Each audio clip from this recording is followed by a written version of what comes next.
Bonjour à tous, c'est Gilles, je reviens à vous aujourd'hui. Je vous remercie de venir écouter ce que j'ai à dire. Je continue, je suis guidé, inspiré à continuer à communiquer sur ces sujets, sur la voie spirituelle. On est en train de se préparer pour une transmutation interdimensionnelle. Notre esprit mental et émotionnel va trouver une résolution éventuellement dans la cinquième dimension, mais savoir qu'elle est déjà là, cette résolution. Plus on arrive à comprendre que cette résolution est déjà là, au plus les choses avancent vite. Hein. On libère les résistances sur toutes ces choses inférieures du monde physique et on est en train de se préparer, mais cette préparation, elle est grandement inconsciente. La chose que l'on doit faire, c'est devenir un élément coopératif avec, avec ce qui se passe à l'intérieur, notre source divine, notre moi intérieur, notre moi intérieur est en train de nous préparer pour ça petit à petit. Hein. C'est quelque chose qui, bon, il y a toute notre vie, on s'est préparé toute notre vie, et même de nombreuses incarnations.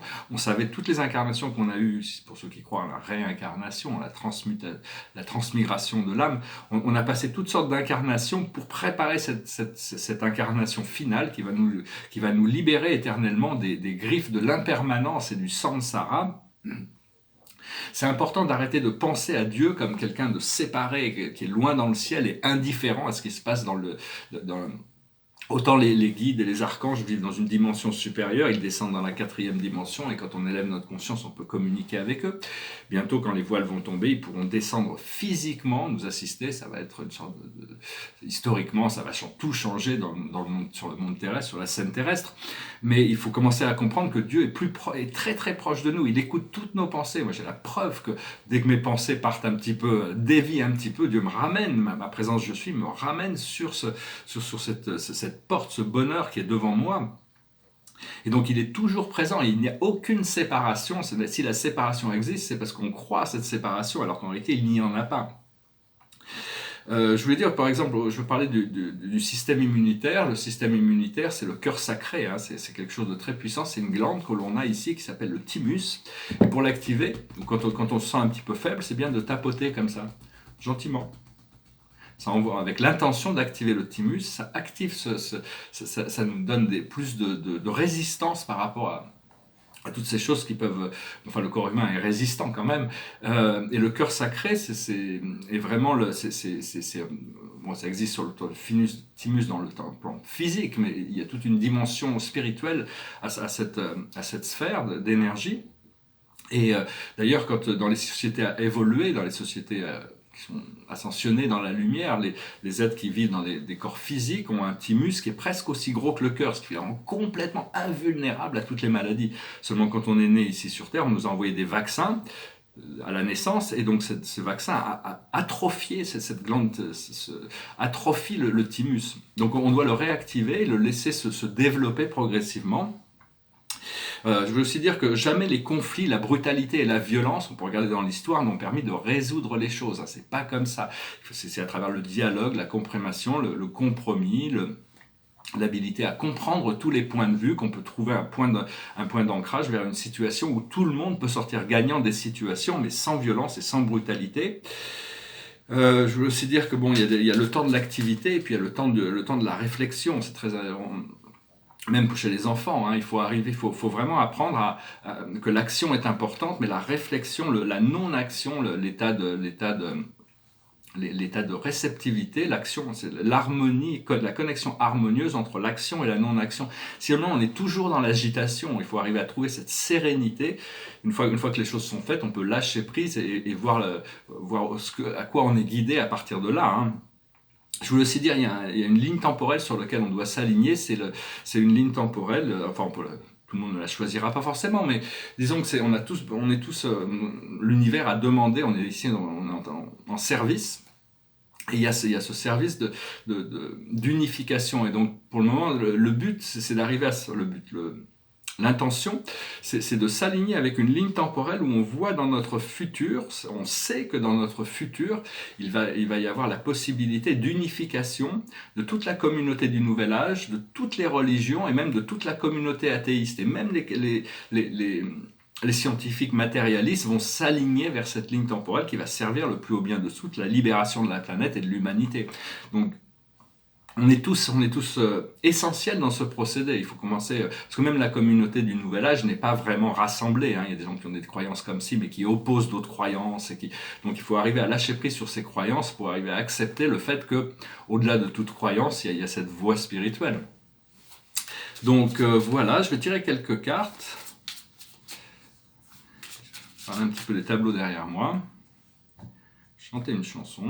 Je vais tirer un petit oracle à la fin. Comme d'habitude. Bon, mais ça va, aujourd'hui, c'est le passé, c'est le départ. C'est-à-dire, on sait qu'on va pouvoir bouger, on sait qu'on va pouvoir avancer, on sait qu'on va pouvoir partir, même si c'est pas encore manifesté.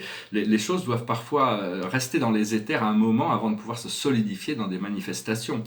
C'est pas facile d'avoir la foi, de continuer à croire à tout ça, parce que Dieu nous envoie tous des messages, mais des fois on dit, ah, ce message, il est trop vieux, ou il est plus à jour, ou c'est de la fausse publicité, ou on a l'impression que c'est trop beau pour être vrai, ou on n'est pas méritant, et toutes ces choses. Donc il faut vraiment abandonner, savoir que les messages de l'esprit sont importants et ont vraiment c'est vraiment sur ces choses qu'il faut s'aligner. La situation actuellement, c'est la solution. Et dans le futur immédiat, on a la libération. Kavakia. On remercie Kavakia, les anges qui sont là pour nous assister, hein, les anges de manière inconsciente la plupart du temps, parce que ce procédé d'ascension, il y a la plus grosse partie de ce qui se passe quand on dort et quand on est inconscient. Hein. Après ça, on a quand même des choix à faire sur Terre.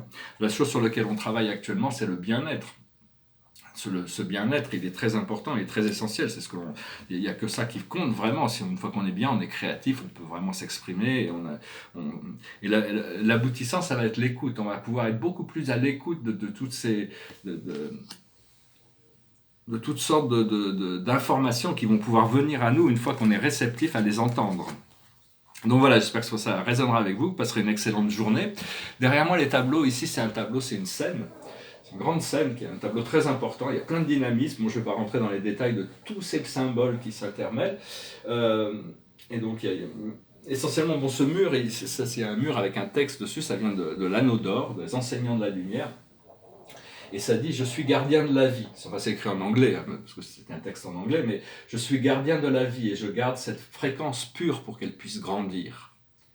C'est une invocation, je suis gardien de la vie et je garde cette fréquence pure pour qu'elle puisse grandir. Je suis gardien de la vie et je sais et je connais l'essence du flot d'énergie. Je suis gardien de la vie et je connais l'essence du flot d'énergie. Je suis gardien de la vie et je partage cette énergie d'âme et d'esprit. Je suis gardien de la vie et je vais dans la création avec amour et lumière. Donc c'est une sorte d'invocation. Puis il y a toutes sortes de symboles ici. Et le tableau ici, c'est pas trop besoin d'explications, bon c'est en anglais, c'est des symboles, c'est 15 symboles qui ont été révélés par une civilisation qui s'appelle les Asesani, qui est une civilisation extraterrestre, hybride, qui va venir nous assister aussi au moment du premier contact. Ils seront là, ils sont présents, ils ont des véhicules triangulaires, il y a un grand représentant sur internet qui communique depuis, c'est un expert du premier contact qui a été envoyé comme représentant de cette civilisation. Il est très drôle aussi, il s'appelle Bachar, il a son véhicule qui s'appelle Derol Inca. Il doit y avoir des messages qui sont traduits en français. C'est un no-nonsense. Il est très drôle, mais bon, il nous ramène toujours sur ce pouvoir intérieur, hein, de manière très drôle. Bachar, j'ai eu quelques interactions personnelles avec lui. C'est une civilisation qui existait au haut de la 4e dimension. Ils viennent d'atteindre la 5e dimension. Hein. On m'a fait voir ça. En plus, j'étais là, j'étais spectateur à cette grande ascension. Donc bon, pas rentrer trop dans les détails. Alors ici, il y a 15 symboles. Le premier dit se centrer, expandre, balancer, préparer, exprimer, extendre, déverrouiller, flotter, percevoir, relayer, réaliser, agir, transformer, connecter et manifester. C'est des symboles qui... je vais vous montrer peut-être. Il ne faut pas rester trop à la regarder trop longtemps. Au départ, c'était prévu pour être des cartes, mais je n'ai pas pu m'empêcher. J'ai trouvé que c'était tellement exceptionnel d'en faire un tableau comme ça. Alors, c'est des symboles qui ont un pouvoir sur notre ADN. Hein, Donc voilà, je vais chanter une chanson. C'est une chanson qui me passait par la tête. Je ne sais pas pourquoi, des fois le matin, il y a une chanson qui me passe par la tête. C'est un peu comme un signe que l'esprit me demande de la chanter. C'était une chanson, c'est une vieille chanson française. C'est donc voilà, je crois que c'était Jean Ferrat qui chantait ça. Ils ont quitté un leur pays pour s'en aller gagner leur vie, loin de la terre où ils sont nés. Depuis longtemps ils en rêvaient de la ville et de ses secrets, du formica et du ciné. Les vieux, ça n'était pas original quand ils s'essuyaient machinal d'un revers de manche les lèvres. Mais ils savaient tout à propos, tuer la caille ou le perdreau et manger l'atome de chèvre. Pourtant, que la montagne est belle, comment peut-on s'imaginer, en voyant un vol d'hirondelles, que l'automne vient d'arriver. Avec leurs mains dessus leur tête, ils avaient monté des murettes jusqu'au sommet de la colline.